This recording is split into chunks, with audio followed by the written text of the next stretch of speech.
예, 방금 소개받은 박인환 교수입니다. 이제는 뭐 전직 교수, 변호사라고 해야 되겠네요. 방금 그 서두에 회의 취지를 말씀하셨습니다만 일반 국민들은 이 문제에 대해서 잘 모를 겁니다. 아주 쉽게 표현을 하면 지난번 뒤에 제가 사례를 적었습니다만 삼성 이재용 부회장 같은 경우 특경법상 횡령, 재산 도피, 바로 그 유명한 최순실 딸 정유라를 해외에서 금전 지원을 하는데 삼성그룹의 돈을 갖고 썼다. 그게 이제 범죄로 됐죠. 적폐로 대표 케이스로 돼서 이재용 씨가 구속돼서 이제 유죄 판결을 받고 지금 대법원에 계류 중입니다. 그러면은 이 사건을 이 시행령 하나로서 형벌을 받고 구속까지 돼서 나오는 걸로 그치는 것이 종례였습니다만은 지금부터는 형벌을 받고 나올 때 이재용 씨가 삼성그룹에 복귀를 못하게 하나, 쉽게 말하면 그런 겁니다. 종전에 예를 들면은 한화그룹의 그 김성현 회장이 계열사가 경영위기에 몰려 있을 때 또 다른 계열사의 돈으로 자금으로 밀어주기를 했습니다. 그러니까 다른 돈을 흘러들어간 돈이 회사로서는 손해가 보고 돈을 받은 자금력이 부족해서 부도 직전에서 살아난 회사는 이익을 보게 된 거죠. 그때는 이익을 본 것은 생략을 하고 피해를 본 기업의 피해자라고 해서 이 김성현 씨가 구속이 되고 또 형을 받고 나왔지요. 만약 그때 이 법이 그대로 적용됐으면 김성현 한화그룹 회장은 지금은 이제 한화 쪽 관련 경영에는 전혀 손을 못 대고 그냥 주주로만 남아 있거나 아니면은 한화에서 하는 예를 들어서 조그마한 식품점이 만약 있다면 식품 대리점 영업주 정도를 할 수 있겠죠. 그냥 우스개란 소리입니다만 이런 엄청난 파급력을 가진 이 법이 시행령 개정 하나만으로 정말 우리 그 사회에 별 논란을 끼치지 않고 법률이 개정될 때는 언론에도 취급이 되고 여당 야당이 싸우면서 지난번 패스트트랙 입법례처럼 여론이 되고 있습니다만은 시행령은 아시다시피 대통령령입니다. 대통령이 주무부서인 이때는 법무부가 되겠죠. 법무부 장관이 시행령을 개정을 해서 국회는커녕 국무회의에서 박수만 쳐서 방망이 쳐서 통과되면 이런 효과가 나는 걸 180도로 세상이 바뀌고 있는 것을 전혀 모르고 있다는 게 우선 큰 문제 중에 하나고, 그래서 이제 본론으로 들어가겠습니다만 아까 조동근 교수님도 그 예를 든 것처럼 우리 사회를 하시는 뭐 경제학자니까 더 잘 압니다. 경영은 경영하는 사람의 쪽의 판단에 맡겨야지 그 사람이 전과가 있든 또는 회사를 손해를 줬든 그야말로 사기업, 사경영 관계 쪽을 국가에서 개입을 해서 일정한 전과가 관련된 전과가 있으니까 경영 자체도 하지 말라고 했는데, 혹시 아시는 분은 아시겠습니다만은 법의 기본 원칙에 형사법에 친족 상도례라는 게 있습니다.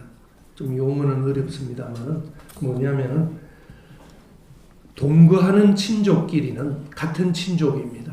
사촌, 삼촌, 뭐 심지어 8촌까지 친족에 해당되겠습니다만은 친계, 친가에서 동거하고 있는 친족은 가족이라는 개념으로 봐서 쉽게 말해서 아버지 돈을 아들이 몰래 훔쳐서 써도 친족이라는 관계 때문에 처벌 자체도 하지 않는 게 친족상도례입니다. 형제간에도 그렇고, 왜냐하면 그 집안 돈이라는 거, 이 돈이 절로 가나 저 돈이 일로 가나 결국은 그 집안에 머물고 있는 돈이기 때문에 어떻게 보면 원시적인 형태라고도 볼 수 있지만 지금 현대 법률로도 부부조차도 남남이죠. 법적으로는 부부가 남남이지만은 우리 우스갯말로 그 사모님이 그 아저씨 몰래 주머니 뒤져서 돈을 가져가서 써도 엄밀하게 법적으로 보면 절도지요. 그런데 처벌을 하지 않습니다. 왜냐? 친족관계 그런 건 있으니까. 그 서두에 말씀드리는 이유는 바로 기업체가 자기 기업체에 대해서 자기가 손해를 입히고 자기의 문제죠. 물론 일반 소수주주는 또 있습니다만은 자기의 문제인데 자기가 복귀하는 것을 막는다는 것은 처벌까지는 친족상도례를 적용하지 않고 처벌을 다 했습니다. 거기 플러스 친족상도례뿐만 아니라 경영 자체도 못하게 하는 것은 아무래도 과잉의 법이 아닌가 그런 문제점을 가지고 바로 지난 이제 겨우 20일 됐네요. 지난 작년도 아닙니다. 20일 전에 법무부에서 사실 저도 전혀 모르고 있었는데 금방 읽어보면 이해가 안 될 정도죠. 유죄 판결된 범죄 행위로 재산상 손해를 입은 기업체, 바로 제가 예를 든 삼성그룹의 이건희 회장이 최순실 딸 정유라한테 말을 회사 돈으로 사준 그런 케이스를 연상을 하면 됩니다. 그럴 때 지금 처벌을 받고 나왔는데 이제는 처벌받고 나온 것뿐만 아니라 손해를 입힌 삼성전자라면은 삼성전자에 대해서는 경영에도 손을 떼라. 만약 경영에 손을 대기 위해서 취업을 하면은 그걸 취업이라고 표현합니다만 취업을 하면은 형사처벌을 받게 됩니다. 또 처벌을 받습니다. 재밌죠? 그러면 또 법무부 장관은 그걸 알고 나서는 삼성에다 지시를 해서 이재용 씨를 쫓아내라 하면은 회사 사장은 말을 들어야 됩니다. 안 들으면은 명령 불복종죄로 삼성전자 사장도 처벌받습니다. 이걸 그야말로 시행령 하나로 개정을 해서 전혀 국민들 모를 때 만들어 놨다는 것에 이제 경각심을 가져야 되는데, 근데 이런 토론회를 하면 사실은 우리 대부분 중견기업체들은 여기 플로어를 꽉 채워야 될 것 같은데 별로 안 보여서 좀 투명한 인간들이 대신 오셨는지 모르겠습니다만 지금 우리가 그런 실정이네요. 좀 더 이제 본론으로 들어가면은 취업 제한 내용은 특경법이라고 해서 법 이름이 길어서 특정 범죄 가중 처벌 등에 관한 법률이라고 해서 경제사범을 일반적으로 5억 원 이상 피해액을 기준으로 해서 특경법으로 몰아서 가중 처벌을 하고 있습니다. 그게 줄임말로 특경법, 특정경제사범이라는 뜻이죠. 그래서 국외재산 도피, 이재용 씨 같은 경우는 국외재산 도피, 횡령, 배임 이런 게 대표적인 범죄됩니다. 그럴 경우에 일정한 기간 형을 살고 나와도 끝나지 않고 이중으로 취업이 5년, 2년 선고유예 기간 동안 이렇게 취업금지 기간을 두고 합니다. 근데 취업할 길은 열렸습니다. 그런데 오히려 이게 더 문제가 되는 게 예외적으로 법무부 장관한테 취업 승인 신청서를 내어서 법무부 장관이 심사를 해서 괜찮다고 해주면은 승인하면은 또 취업할 수 있습니다. 그러면 다시 말해서 대기업의 오너들은 법무부 또는 정부에 딱 예속이 되죠. 바로 취업 승인권을 또 갖고 있으니까 안 되면 일률적으로 안 되게 하거나 되면 되게 하거나. 그래서 저는 이런 게 다 문제가 아닌가. 그래서 해임 요구도 할 수 있고 안 하면 처벌하고 취업해도 처벌하고 2중 3중 처벌 규정을 정말 재밌는 것은 이 개정령 조문 한 개로 몇 줄 고침으로 해서 이런 효과를 일으켰습니다. 그래서 다시 2페이지까지는 대강 이제 설명을 한 것 같고, 단지 이 법은 지금은 소급표가 형사범죄는 소급표가 없는 게 원칙이기 때문에 소급표를 할 수가 없죠. 아직 시행은 안 됐으니까 5월 7일 엊그제 공포가 되고 국무회의 통과는 4월 말에 했습니다만 대통령 공포가 5월 7일 되고 공포되면은 보통 6개월 뒤 이 법은 11월 8일 이제 몇 달 안 남았죠. 그때부터 시행되니까 소급표는 주지 않기 때문에 시행 이후에 경제범죄를 범해야 되니까 아마 직접 이재용 씨는 걸리지 않겠습니다만 또 뒤에 이야기 나옵니다만 삼바와 관련해서는 또 문제가 또 있지 않나라는 생각도 듭니다. 여기에 대해서 법무부는 제도가 개선되었다느니 뭐 그런 읽어보시면 되겠습니다만은, 다만 앞으로 법무부는 그동안 이 제도를 시행하기 위한 법무부 내에 있던 경제사범관리위원회를 운영하지 않다가 폐지됐습니다. 이제 다시 되살려내서 검찰국 내에 경제사범위원회뿐만 아니라 관리위원회 전담팀을 둬서 감시까지 하겠다. 혹시 취업하는 전직 전과자 경영인이 없나? 이제는 돋보기 되고 감시까지 하겠다고 합니다. 그래서 개정 이유를 보면 그럴듯하죠. 유죄 판결 받은 사람이 손해를 끼친 기업에 취업을 한다는 것은 불합리하다. 여러분도 블로그에서 들어보면 얼핏 그럴듯하죠. 회사에 손해를 끼친 회사에 범인이 다시 취업한다는 것은 생선가게 고양이한테 또 생선가게를 또 맡긴다. 바로 여기 함정이 있는 거죠. 그렇게 하니까 법무부에서는 이래서 불합리하니까 고쳐야 된다. 이게 불합리하면 진작 고쳤었고, 또는 법률이 제정 당시에도 충분히 검토를 하고 일부러 빼놓은 겁니다. 나중에 이야기하겠습니다만, 다시 말해서 자신의 회사라는 것 때문에 손해를 입은 기업체도 아까 친족 상돌에 이야기한 것처럼 자신의 회사입니다. 궁극적으로 보면 대주주 자신이 더 큰 피해를 본 거죠. 그래서 일부러 빼놓은 겁니다. 더 자세하게 뒤에 또 나오겠습니다만, 이 확대의 문제점, 시간 관계상 제가 좀 빨리 제목만 읽는 쪽으로 할게요. 이렇게 취업 제한을, 말만 취업이라고 하니까 또 이제 헷갈리는데, 경영 제한입니다. 경영을 못하게 하죠. 오너가 뭐 취업하러 들어가는 건 아니죠. 배당금만 받아도 충분히 먹고 사는데, 이제 제목을 취업 제한으로 법 제목을 했으니까 저도 했습니다만은, 솔직하게 실질을 보면은 전과가 있는 경영자는 경영을 다시 못하게 한다가 정확한 표현입니다.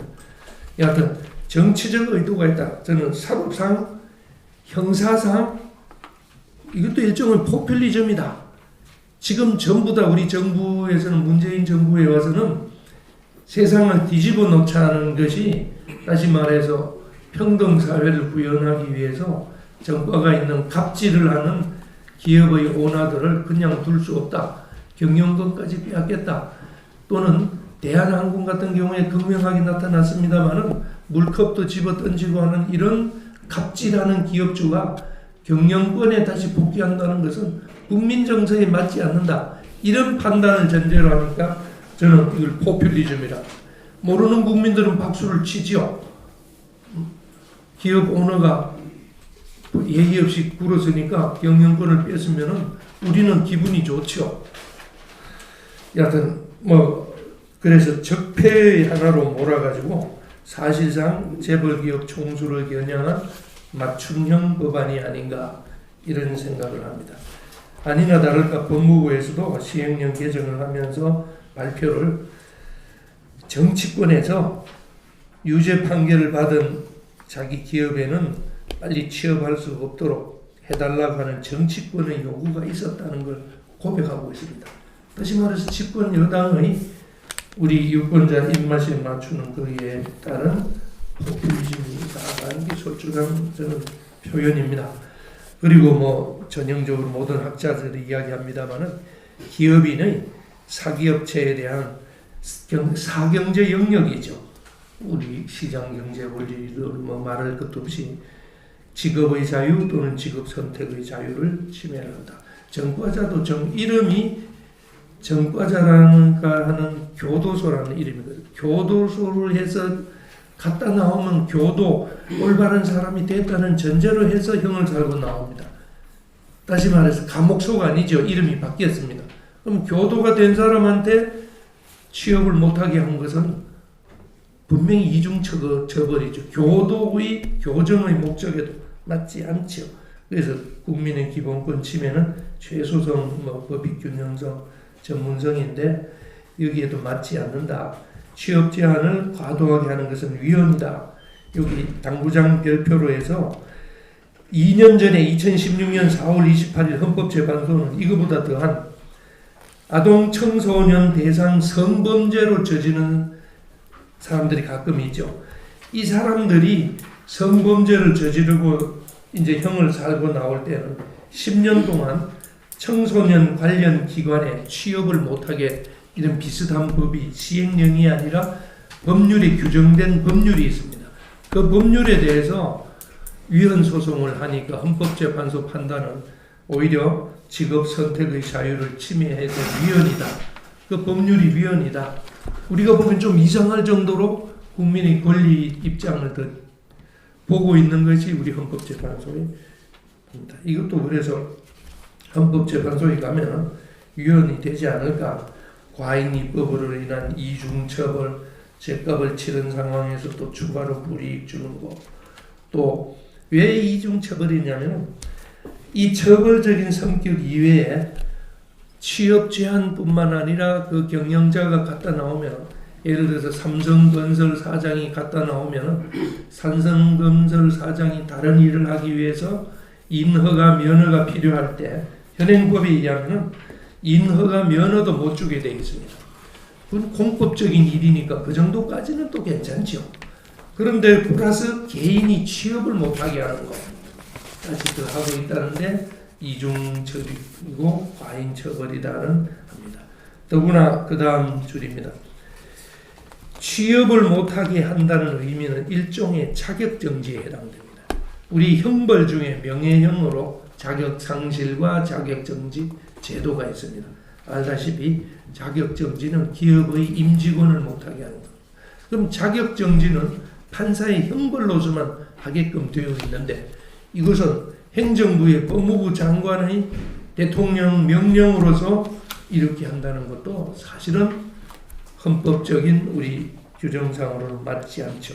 또 죄형 법정주의 위배 가능성, 위에서 말씀드린 대로 헌법과 법률의 직접적인 근거 없이 하위 법령으로만 한다.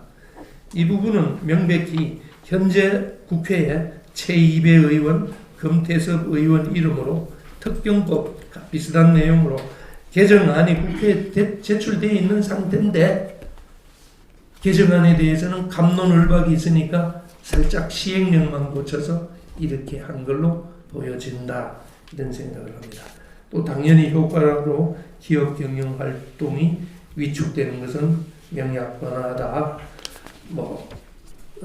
그 뒤에 표시를 했습니다만은 통계를 찾아보니까 최근까지 연평균 특경법 위반으로 취업 제한에 해당되는, 다시 말해서 경영복귀를 맡고 있는 유죄 판결을 받는 사람은 연간 평균 약 1,200명 정도니까 1,200명이 조금 못 미치죠. 평균을 치면. 저도 깜짝 놀랐어요. 우리나라 특경법으로 이렇게 경영자가 특경법 횡령 배임 재산의 도피로 걸린 사람이 1,200명 가까운데 앞으로 이 시행령이 시작되면 이 사람은 이제 경영 복귀를 못하게 된다는 이런 엄청난 기업 경영 위축을 가져온다. 그 다음에 기업 경영의 자율적 침해.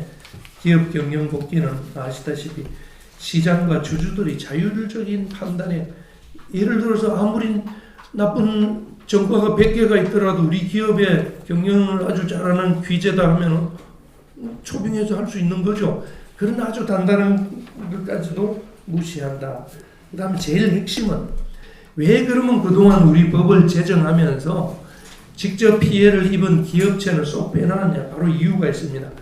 지금 법은 공범이나 이익을 본 제3자가 경영하는 관련되는 기업에는 취직을 못하게 한 이유가, 다시 말해서 대가적, 내가 특경법에 위반되는 경제사범을 저지른 대가로 이익을 본 기업에 취직하는 것은 그 사람이 이익을 제3자한테 이익을 주게 하니까 징역과 또는 그 보상으로서 거기 취직하는 것을 막게 하는 거죠. 일리가 있죠. 공범도 내가 이익을 준 그 공범이 관련되는 회사니까 내가 취업을 못하는데 일부러 피해 회사는 빼놓은 건 아까 친족 상대로 그랬처럼 지 회사 지가 피해를 보게 했는데 그걸 뺄 필요가 뭐가 있느냐. 이런 취지에서 원래부터 검토가 돼서 빼놓은 것을 거꾸로 살리려고 한다는 게 정말 얼마나 어리석은 건지. 다시 말해서 피해기업체라니까 일반 국민들은 피해기업체에 복귀하는 건 말이 안 된다고 하지만 순수하게 경영의 입장에서는 피해기업이든 오히려 이익을 본 기업체에 가면 안 되죠. 지가 나쁜 짓을 해서 이익을 주고 그 대가로 취직을 하니까 그걸 막아야 되지 피해를 보는 건 안 된다. 또 1인 회사 같은 집안 회사, 가족 회사 같은 경우 그런 경우는 경영권 회사 자체가 붕괴가 되어버리죠. 제일 경영에 뛰어난 아버지가 교도소 갔다 와서 우리는 자꾸 삼성이나 한진 같은 큰 재벌 그룹만 하는데 중견기업체 같아도 가족회사가 많이 있죠. 주식을 나누어서 갖는 가족회사. 거기서 실질적으로 경영주 오나인 아버지가 갔다 오니까 이제는 경영할 사람이 없다. 이제 회사 문 닫아야 되는 이렇게까지 만드는 거죠. 거기다가 형사법 체계의 부정합성. 이것도 너무 어려운 말입니다만 그 이치 논리 서로 모순된다는 뜻입니다.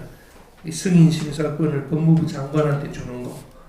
다시 말해서 이 칼을 판사한테 주지 않고 사법부 상권분리 원칙에 따라서 판사에 주지 않고 이재용 씨 보고 그래 너는 우리 국가 경제를 위해서 다시 삼성전자 회장을 다시 해도 괜찮다. 승인을 법무부 장관이 할 수 있다는 게 뚝 끼는 거 아닙니까? 그래서 형사법 체계 부정합성을 적었습니다. 그 다음에 형법상 아까 말씀드린 대로 자격정지형을 병과해서 만약 정말 나쁜 기업인이 정과 회사에 피해를 입히고 한 경우에는 판사가 알아서 처음부터 징역 몇 년에 자격정지 5년 이런 걸 붙이면 됩니다. 그럼 징역 살고 나와서 자격정지가 있기 때문에 그걸 못하죠. 그럼 지금 제도가 살아있는데 그 밑에 4번 법인의 이사, 감사, 지배인, 기타 법인의 업무에 관한 검사 자격이 일정 기간 제한되는 제도가 있는 걸 활용하면 충분히 되는데 하지 않고 있다는 걸 제가 일부러 지적을 했습니다. 그 다음에 특경법상 배임제, 이건 다른 분들도 뭐 다 하실 것 같아서 생략하겠습니다만 배임제는 우리나라 정말 이게 저는 뭐 감히 악법이라고 합니다. 일반 배임제, 업무상 배임제, 또 상법에 보면 회사 임직원이 특별 배임제, 거기다 더 턱 더블 턱으로 특경법에는 금액을 가지고 해서 이렇게 4단계로 배임제 처벌을 두고 있습니다. 기가 막히죠. 이 배임제는 뭐 읽어보면 알겠습니다만 이 판결에 대해서 우리나라 대법원이 관로를 열고 저는 보수적이라고 했습니다. 이 보수란 뜻은 이 좌파에 대응한다는 보수란 뜻이 아니고 법을 엄격하게 집행한다는 의미에서 보수적인 판결을 하는데 배임제를 처벌하려면은 고의의 범위에서 아까 이재용 씨가 삼성전자에 손해를 끼친다는 의사가 필요 없이 손해만 보기만 하면 처벌한다. 좀 너무 보수적이죠. 심지어 선진국에 미국 같은 데는 업무상 배임제를 두고 있지도 않는데 선진국에는 차츰차츰 그걸 없애고 있는 추세인데 우리는 거꾸로 간다는 의미에서 보수적인 겁니다. 그 다음에 뭐 현실적인 손해 발생뿐만 아니라 손해 위험성만 있어도 다시 말해서 정유라한테 말 사주면은 실질적으로 회사 손해가 없다. 왜냐 말의 소유권은 회사가 계속 갖고 있으니까. 그런데 말을 잘못해서 다리가 부러져서 죽으면은 손해 발생할 위험이 또 있죠. 이런 것도 배임이나 횡령이 된다. 제가 좀 극단적인 사례를 들었습니다만은 조금 이런 거야말로 진보적인 해석을 해서 오히려 무죄를 할 필요가 있지 않나. 이런 건 굉장히 보수적으로 하고 있습니다.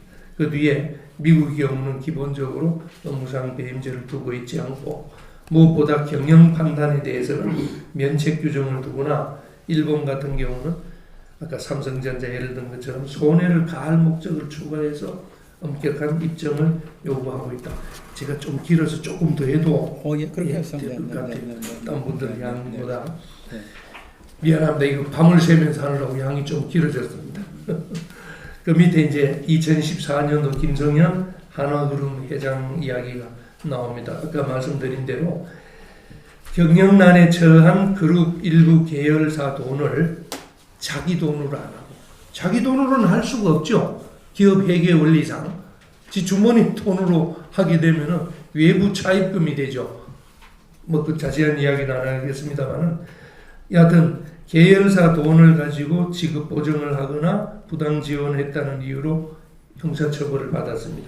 이때 만약 이 법이 있었으면은 한화 김 회장은 못했는데, 나중에 이제 재계에서 평가는 한화그룹 김 회장은 그렇게 해서 구조조정이 성공을 했어요. 결과적으로 성공을 해도 배임죄로 처벌받은 것은 심하지 않느냐. 특히 최근에는 여러분도 아시다시피 연기금을 동원해서, 아까 한진 이야기죠, 기업 총수의 경영권 박탈 사태까지 이제 버젓이 대낮에 일어나고 있는 상황에 반기업 반재벌 정서를 가진 좌파 시민단체, 좀 과격하게 표현했습니다만 지금 날뛰고 있죠. 이런 좌파 시민단체들이 만약 이 시행령이 알게 되면은 이제는 전부 이제 찾아가지고 왜 저 회사 그냥 두느냐, 전과자가 기업을 하고 있는, 이렇게 해서 고소 고발이 남발되면은 기업체가 어떻게 견디겠나 그 뜻입니다. 그건 다시 말해서 권력자에게 찍힌 기업 총수들을 쫓아내는 수단이 하나 더 생겼죠. 국민연금원에서 스튜어드십을 적용하는 방법, 그 다음에 기업 총수를 취업 제한하는 방법. 정부에서는 두 가지 칼이 하나 더 생겼다는, 그걸 지적하는, 밑보인 기업을 길들이게 한다. 우리 아쉽게도 우리 헌법재판소는 현재까지는 배임죄나 이런 것은 다 합헌이라고 하고 있습니다. 5년 전까지. 다시 지금도 그렇겠죠. 또 재판소 판사까지 다 바뀌었습니다. 저는 이제 마지막 단계로 대응 방안입니다. 제가 대응 방안을 한 것은 그냥 우리 소위 우파 애국 진영의 특히 친기업 시장경제 옹호론자들이 그냥 비판만 할 것이 아니라, 이런 사태에 있을 때 저는 대응, 제대로 어게인스트로 그냥 엔티만 할 게 아니라 어게인스트로 대응까지 할 수 있는 방안을 오히려 목소리를 내야 된다고 합니다. 그게 뭐냐?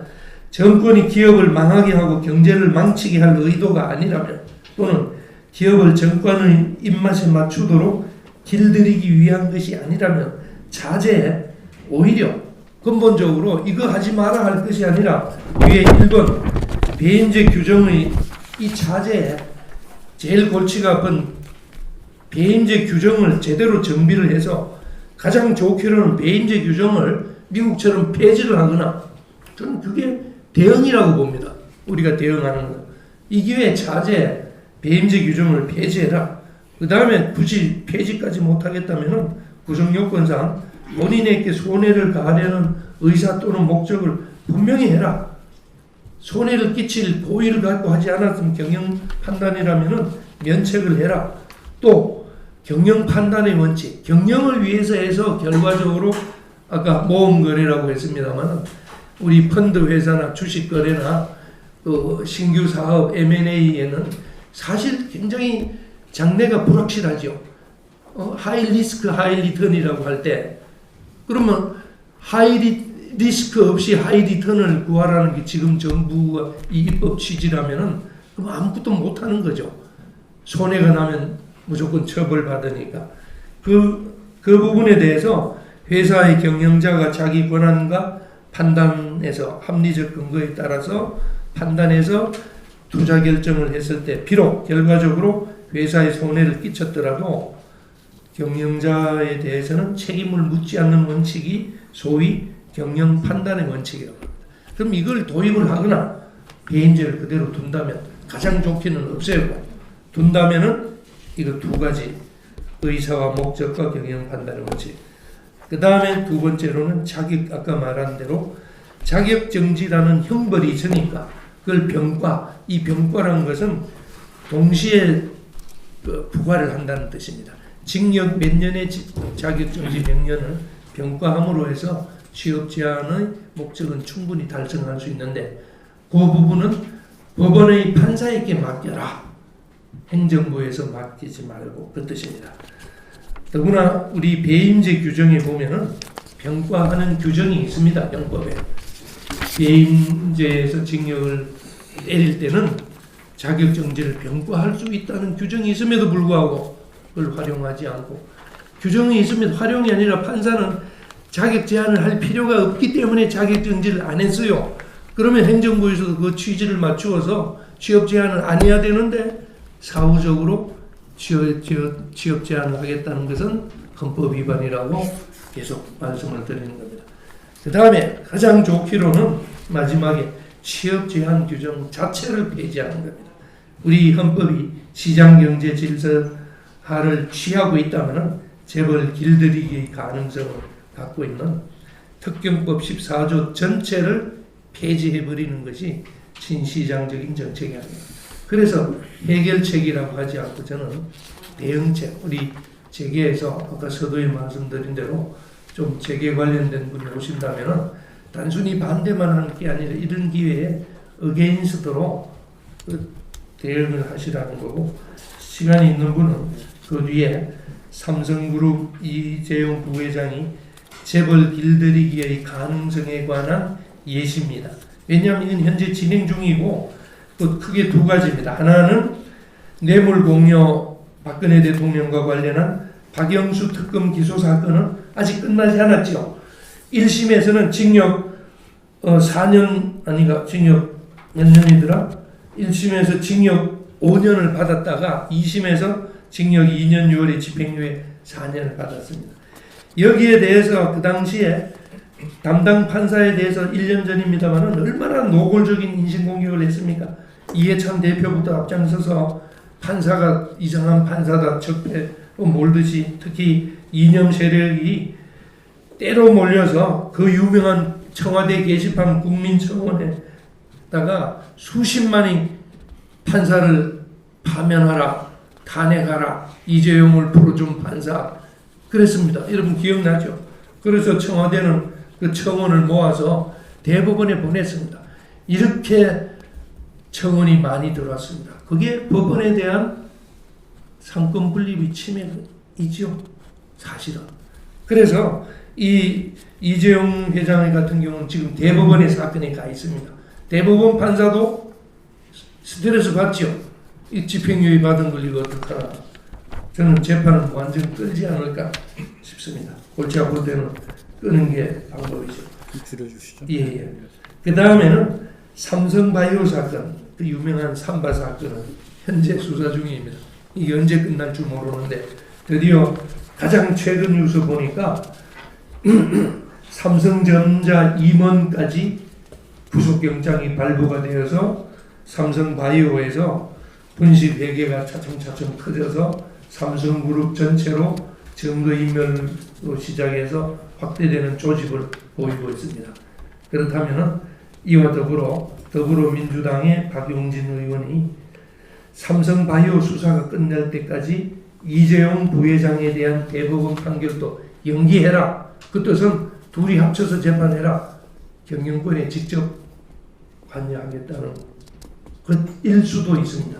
제가 다는 못하겠지만, 그래서 이재용 부회장의 그룹 승계 문제와 관련해서 기업 경영을 뒤흔드는, 저는 절대로 삼성을 두둔하는 것이 아닌 게, 우리 김현철 통일부 장관이요, 저는 삼성도 정신 똑똑히 차려야 된다고 봅니다. 이게 좀 만약 나가게 된다면 김현철 통일부 장관은 얼마나 반대를 했습니까? 다시 말해서 북한에 대한 퍼주기, 금강산 관광, 개성 관광, 개성공단을 다시 열어야 된다는 등 이 좌익적인 사고를 가진 통일부 장관 출신이, 저는 뉴스 보고 깜짝 놀랐어요. 삼성경제연구원 연구소 출신입니다. 삼성경제연구소는 국내 대기업 연봉 순위 3위입니다. 삼성에서 키워준 인물이에요. 이런 인물을. 그런 걸 생각하면 전혀 삼성을 두둔하고 싶은 생각은 전혀 없습니다. 그런 통일부 장관을 삼성에서 키워서 통일부 장관을 보냈으니까. 만약 유튜브에서 찍는다면 이것도 꼭 보내세요. 삼성은 전혀 우리가 불쌍하게 보일 기업이 아니다라는 거. 너무 과격했나요? 이렇게 마치겠습니다.